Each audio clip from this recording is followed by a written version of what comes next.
네, 앞뒤 좌우로 인사하겠습니다. 반갑습니다. 잘 오셨습니다. 네. 혹시 많이 덥지는 않으시죠? 그죠? 에어컨을 꺼도 괜찮을 것 같아요.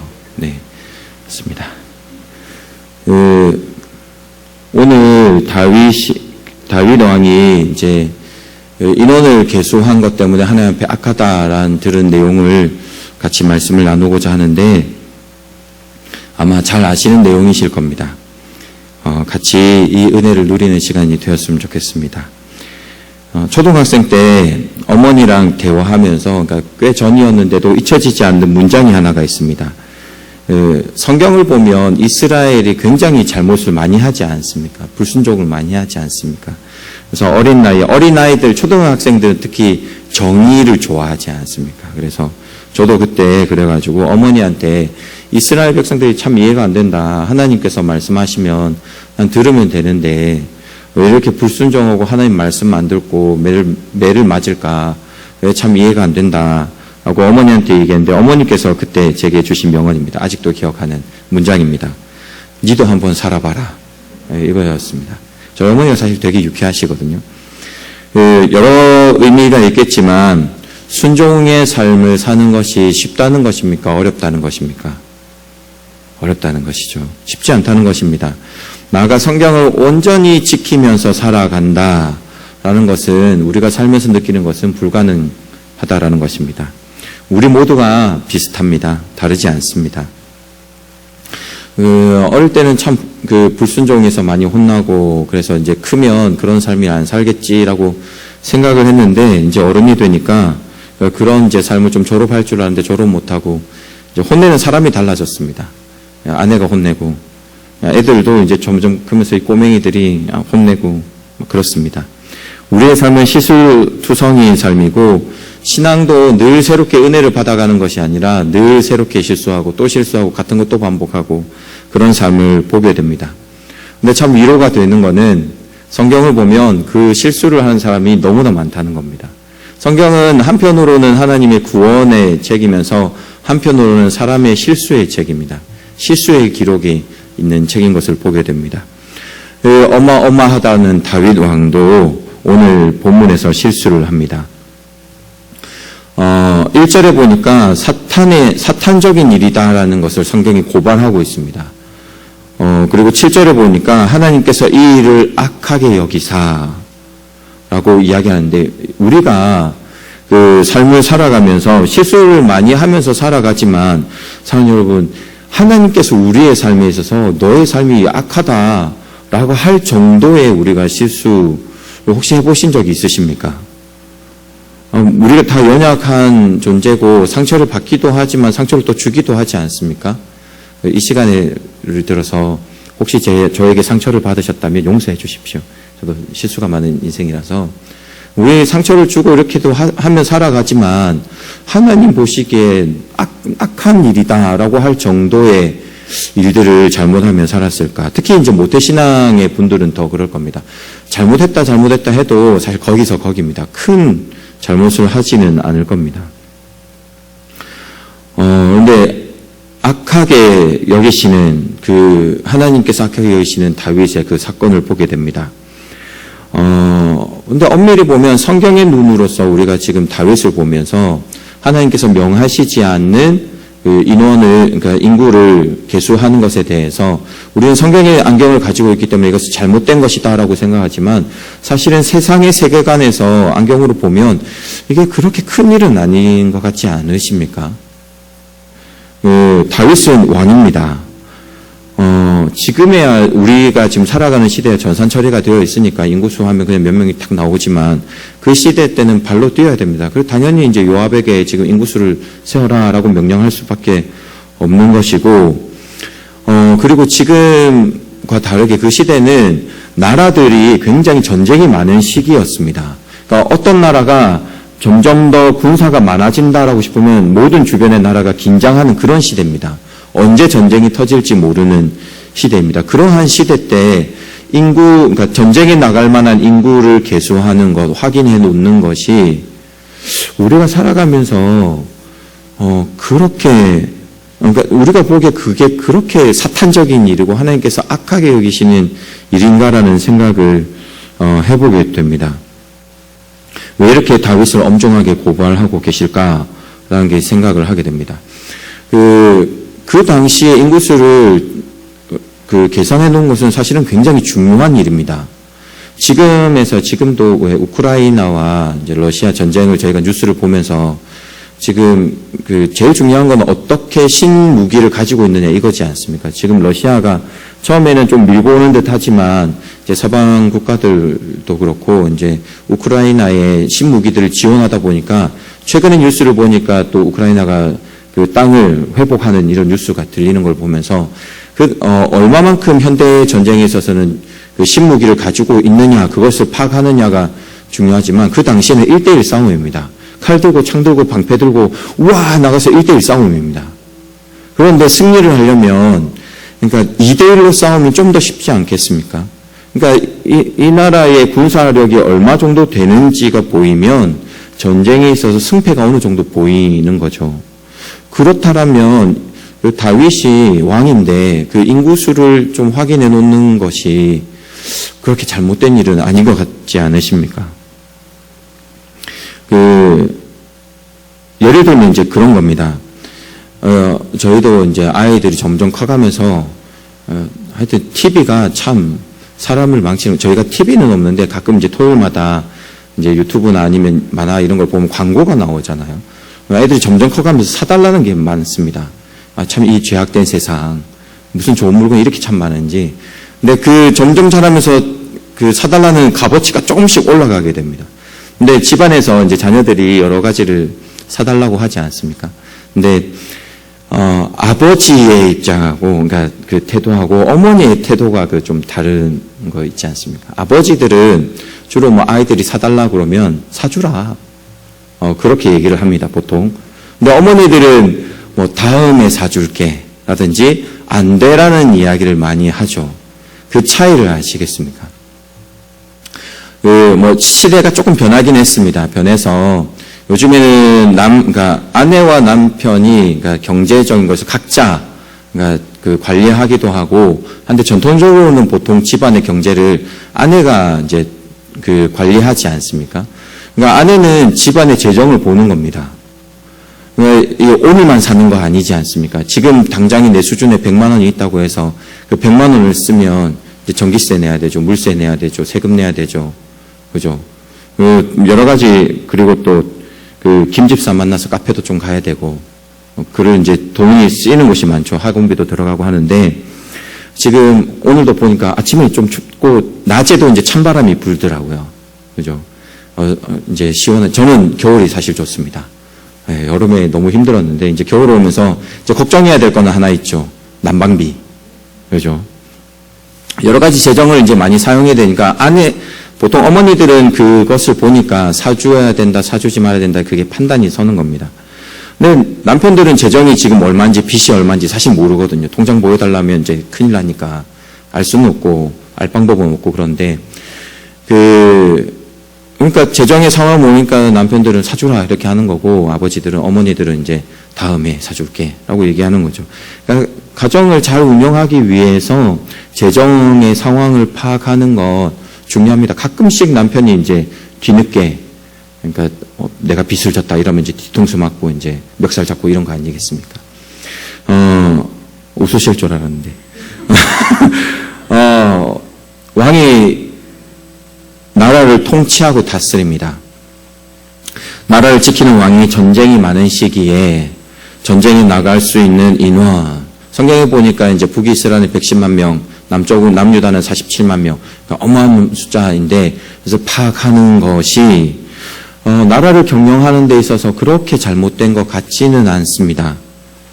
그런데 7절에 하나님께서 악하게 여기시다라는 단어가 굉장히 하나님께서 지금 이것을 불손하게 생각하신다는 거예요. 야라라는 단어를 쓰는데, 이 야라라는 단어가 좀 어떤 뉘앙스를 가지고 있냐면, 이번 주 오후 예배 때 제가 요나에 대해서 말씀을 드리지 않았습니까? 요나가 생각하는 원수의 나라 니느웨, 그러니까 아수르의 성읍 니느웨가 망해야 되는데 회개하자 하나님께서 뜻을 돌이키셔서 그러니까 멸망시키고자 하시는 뜻을 돌이키셔서 구원을 베푸십니다.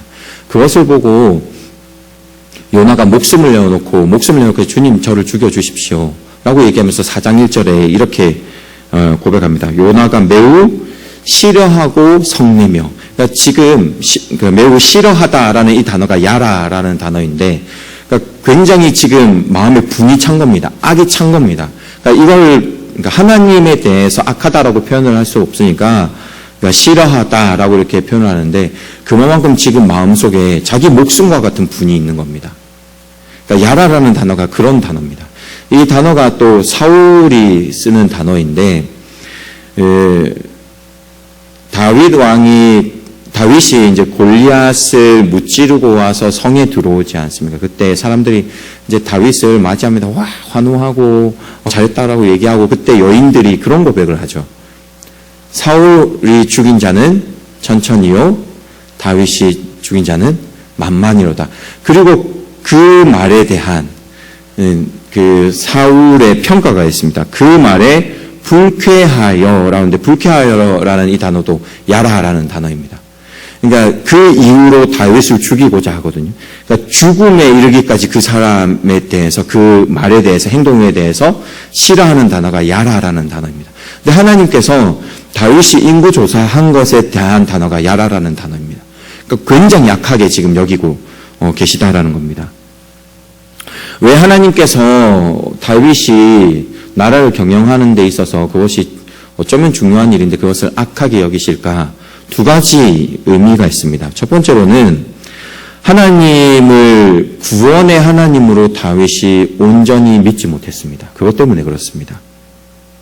여러분, 이스라엘이 멸망당한 것을 다 알고 계실 텐데, 그것이 이스라엘이 멸망당한 것이 뛰어난 무기가 없어서 멸망이 당했습니까? 아니면 전쟁에 나갈 만한 사람들이 많이 없어서 멸망당했습니까? 아니면 여호와 하나님을 오직 유일한 구원의 하나님으로 인정하지 못해서 망했습니까? 유일한 하나님으로 인정하지 못했던 것이죠. 구원의 하나님이 구원의 그 샘물을 여호와 하나님께만 찾은 것이 아니라 다른 신에게도 찾은 겁니다. 우리를 구원할 자는 하나님 외에 다른 신이 있다는 겁니다. 그래서 멸망당한 겁니다. 근데 다윗도 되게 재밌는 것 중에 한 가지가, 다윗의 때는 사실 나라가 강성해지는 때입니다. 멸망하기 전인데, 다윗이 골리앗과의 전쟁의 경험이 있지 않습니까? 다윗이 골리앗을 승리한 것이 다윗이 뛰어난 무기가 있어서 승리한 것입니까? 아니면 만군의 여호와의 이름 때문에 승리한 것입니까? 만군의 여호와의 이름 때문에 승리한 겁니다. 그 고백을 누가 했습니까? 사울 왕이 고백했습니까? 다윗이 고백했습니까? 다윗이 고백했습니다. 너는 칼과 창과 단창으로 내게 나오지만 나는 만군의 여호와의 이름으로 나간다. 그것 때문에 승리한 것 아닙니까? 그런데 지금 그 믿음이 없는 겁니다. 여호와는 나의 목자입니다. 그런데 당신을 따르려면 내 목초지 정도는 있어야 되지 않겠습니까? 저에게 목초지와 쉴만한 물가가 있으면, 통장에 좀 걱정하지 않을 만한 좀 넉넉한 재정이 있으면 여호와 하나님을 구원의 하나님으로 모시겠습니다. 그겁니다.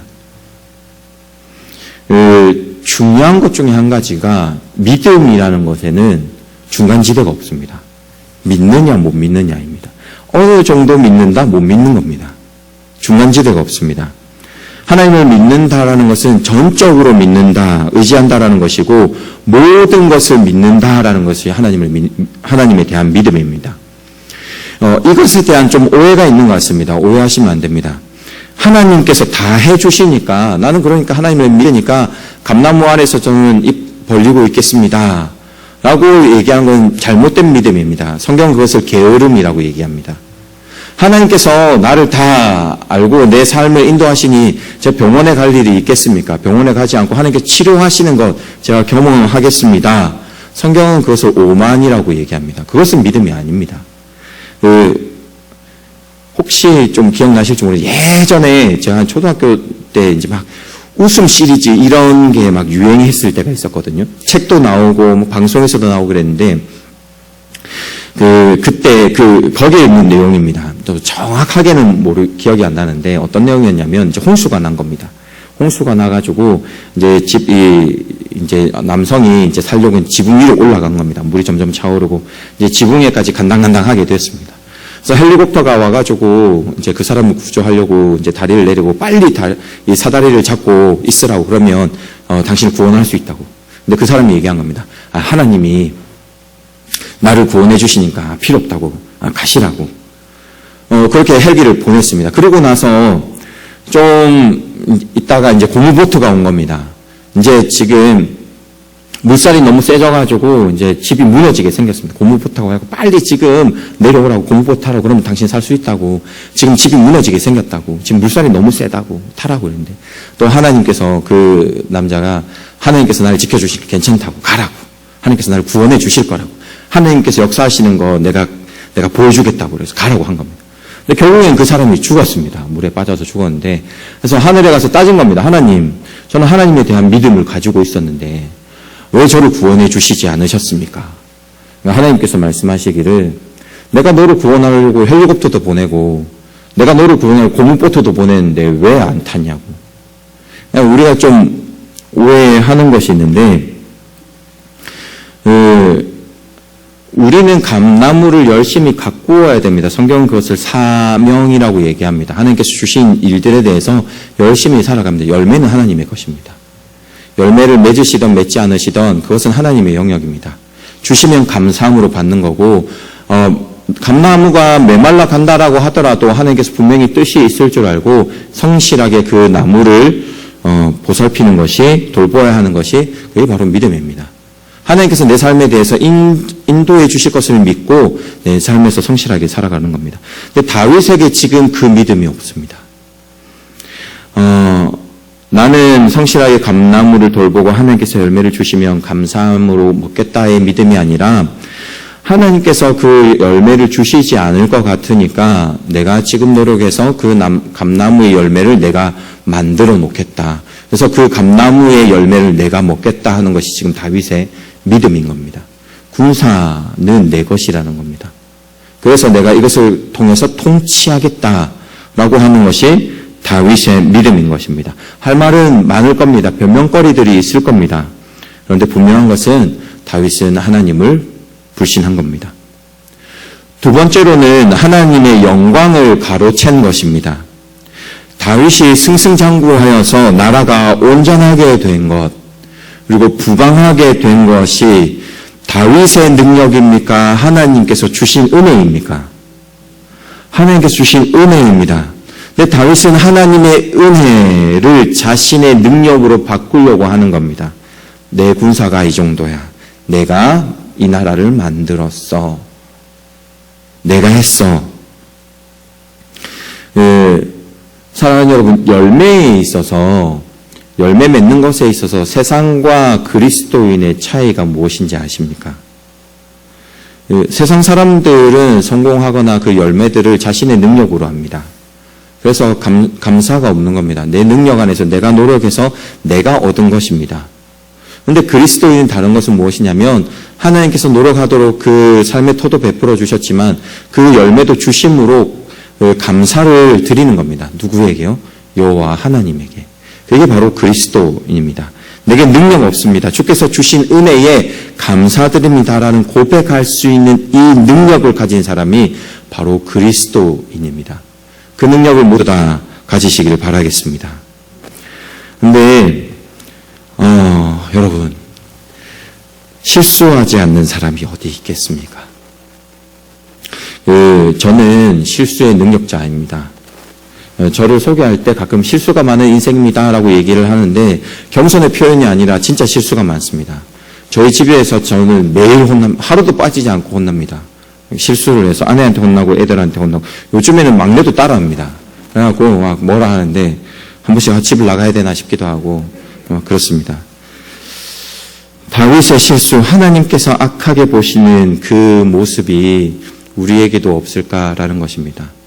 하나님께서 야라라고 하시는 악, 우리에도 없을까요? 성경에서 기록된 바 의인은 없나니 하나도 있다 없다. 하나도 없으며 깨닫는 자도 없고 하나님을 찾는 자도 없고 다 치우쳐 함께 무익하게 되고 선을 행하는 자는 없나니 하나 정도 있다 없다. 하나도 없다. 로마서 3장 10절에서 12절 말씀입니다. 의인이 하나도 없다라고 합니다. 누구나 하나님께는 원수입니다. 그러나 핵심은 실수를 했을 때 하나님께서 그 야라라고 사용하실, 악하다라고 사용하실 그 실수를 했을 때 우리의 태도입니다. 첫 번째로는 그 실수를 깨닫느냐 깨닫지 못하느냐, 그것이 은혜이고, 두 번째로는 그 실수를 깨달았을 때 돌이키느냐 돌이키지 않느냐가 또한 은혜입니다. 첫째로는 깨닫느냐 깨닫지 못하느냐입니다.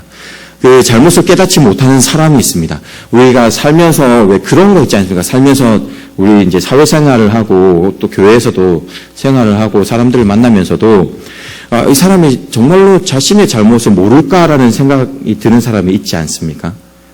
진짜 모릅니다. 진짜 모르는 겁니다. 근데 사울이 그랬습니다.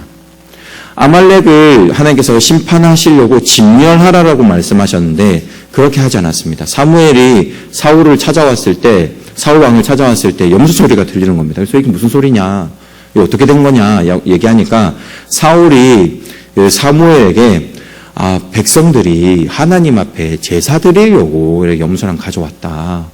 근데 거기에 대해서 굉장히 이제 엄중하게 심판의 이야기를 하거든요. 그래도 사울은 자신의 잘못을 깨닫지 못합니다. 그래서 우리가 잘 알고 있는 고백 있지 않습니까? 순종이 제사보다 낫고 듣는 것이 순양의 기름보다 나으니라. 그 말이 나오는 겁니다. 잘못을 해도 잘못을 깨닫지 못합니다. 그런데 우리 주변에도 있고 우리도 그럴 수 있습니다. 혹시 그거 아십니까? 우리의 삶에 하나님께서 선지자를 두셨습니다. 구약시대뿐만 아니라 지금 오늘날 살아가는 우리의 삶에도 선지자를 주셨습니다. 세 명의 선지자가 있는데, 첫째 선지자는 부모님, 둘째 선지자는 배우자, 셋째 선지자는 자녀들. 부모님들께서 자녀들에게 자녀가 잘 되기를 바라서 그러니까 교훈을 하시겠습니까? 아니면 한번 망해봐라, 한번 죽어봐라 생각하고 말씀하시겠습니까? 잘 되라고 말씀하시죠. 근데 자녀들의 반응은 부모님 감사합니다. 변화시켜서 잘 받아서 변화시키겠습니다 합니까? 제 삶은 제가 알아서 하겠습니다. 이 약간 그죠, 머리에 피 마른다 표현은 피 마르면 죽습니다. 그러면 안 됩니다. 어느 정도 자기의 주장들이 생기고 나면 제 인생은 제가 그죠, 밥 열심히 먹여놨더니 재워놨더니 좋은 것 사줘놨더니 그죠. 그리고 두 번째로는 그 부부입니다. 그 아내이고 남편입니다. 아내분들이 남편들이 좀 말을 좀 들었으면 하시죠. 근데 남편도 똑같은 생각합니다. 남편들이 아내들에 대해서 왜 이렇게 고집이 셀까? 왜 이렇게 말을 안 들을까 생각하시죠. 아내도 똑같이 생각합니다. 우리의 죄성은 결코 부부의 말을 참 안 듣는 것 같습니다. 하나님께서 우리의 삶을 깎아가시려고 주신 선지자입니다. 네, 그 말을 잘 들으시길 바라겠습니다. 자녀들도 마찬가지입니다. 하나님께서 주신 원수가 아니라 우리에게 주신 아이들이 점점 커가면서 아빠는 이래, 엄마는 이래 그러지 않습니까? 그것이 자녀가 보는 객관적인 우리의 삶입니다. 그게 사실 듣기 싫은 것일 뿐이죠. 그런 말이 있지 않습니까? 죽을 때까지 남자는 철이 들지 않는다. 근데 우리가 우리의 죄성이 마찬가지입니다. 죽을 때까지 우리의 죄성은 사라지지 않습니다. 이 죄성을 덮어주는 건데, 덮어주는 건 오직 성령 하나님밖에 없습니다. 우리 가족들의 말을 들으시고 성령 하나님의 그 덮으심이 있는 은혜의 삶을 살아갈 줄 믿습니다. 실수를 깨닫는 것이 첫 번째 은혜입니다. 우리 가족들을 통해서 말씀해 주시는 거 잘 들으시고 그 은혜를 깨달으시고, 둘째는 돌이키는 것입니다. 듣고 가만히 있는 것이 아니라 듣고 돌이키는 것입니다. 근데 다윗이 이걸 잘했습니다. 17절에 보니까 제가 악을 행했습니다 라고 고백합니다. 그리고 오르난에게 타작마당을 사는데 금 600세겔입니다. 한 금 6.8kg 정도 되는데, 오늘 아침에 금 시세를 좀 해보니까 한 5억 조금 넘는 돈입니다. 그러니까 오르난에게 그러니까 5억 정도를 주고 이제 동산을 산 것 같습니다. 그 동산을 샀는데 5억을 샀다고 하니까 오늘날 우리 현대에서 한 5억 정도는 집 사는데 그죠? 막 크게 감동이 없으시는데 그 당시에는 이제 어마어마한 겁니다. 그리고 그 엄청난 돈을 들여서 사서 제단을 쌓고 번제와 화목제를 드리게 됩니다. 하나님 잘못했습니다. 그때 하나님께서 다윗에 대해서 야라, 악하다라고 생각하셨던 그 마음을 돌이키셔서 불을 내려서 그의 마음을 받으십니다. 응답하십니다. 돌이키는 것입니다. 다윗의 깊은 상처가 있죠. 밧세바 사건입니다. 밧세바와 함께 동침하고 나서 아이가 생기게 되었습니다. 간음을 행한 것이죠. 그런데 실수한 것이 뭐냐면 그 잘못이 있었을 때 거짓을 덮으려면 거짓이 필요합니다. 우리아를 불려들여서 그것을 무마하려고 했습니다. 그것이 되지 않자 전쟁에 우리아를 맨 전쟁 전방에 앞서서 우리아를 죽이게 됩니다. 거짓은 거짓을 낳게 됩니다. 이것을 돌이키지 않는 모습을 보게 됩니다. 우리의 삶에도 그러한 모습이 있지 않은가 생각해 보아야 됩니다. 먼저는 우리의 삶에 잘못한 것을 깨닫고 거기서 돌이킬 줄 아는 것. 우리가 할 수 없습니다. 그것은 은혜입니다. 하나님 앞에 간구해야 되는 은혜입니다. 근데 말씀을 준비하면서 좀 그런 생각이 들었습니다. 우리 삶에서 회개 기도를 하지 않습니까? 회개하십시다, 회개 기도하십시다라고 하면 보통 회개 기도하면 아니면 개인적으로 기도하실 때 회개 기도를 하실 때 한 몇 분 정도 기도를 하십니까? 제 삶을 좀 비춰봤을 때 한 5분이 잘 넘지 않습니다. 그런 생각 해보시지 않으셨습니까? 회개할 거리가 그닥 없는 것 같다라는 생각 해보시지 않으셨습니까? 분위기가 저만 그런 것 같습니다. 한 5분 하면 나름 다른 사람, 세상 사람들과 다르게 정직하게 행하고 횡단보도 그 신호도 잘 지키려고 좀 노력하고 작은 것이지만 물론 뭐 넘어갈 때도 있는데 죄송합니다. 이 자리에 들어서 고백하건대 그렇지만 그닥 회개 기도를 하면 사실 잘 5분이 넘지 않습니다. 근데 자랑을 해보라라고 하면 입이 금질금질할 때가 있습니다. 너무 자랑하고 싶어가지고 막 심령이 금질금질합니다. 내가 막 잘한 일이 너무 많은데 1시간 정도는 할 수 있을 것 같습니다. 하나님께서 자리만 마련해 주시면 한 1시간 정도는 제가 이러이러한 것 잘했습니다 라고 얘기할 수 있을 것 같습니다. 그렇지 않으십니까? 우리의 심령이, 우리의 삶이 좀 그런 것 같습니다.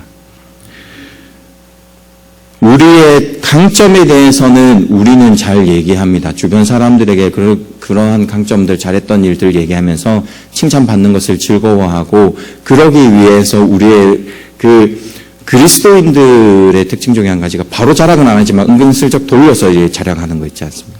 근데 사실 이게 하고 싶은데 그런 모습은 많은데 하나님 앞에서 내가 죄인입니다. 무릎 꿇고 내가 하나님 앞에 악한 존재입니다라고 고백하는 데는 사실 5분 넘기가 참 쉽지 않은 것 같습니다. 하나님께서 우리의 삶에 은혜를 주실 줄 믿습니다.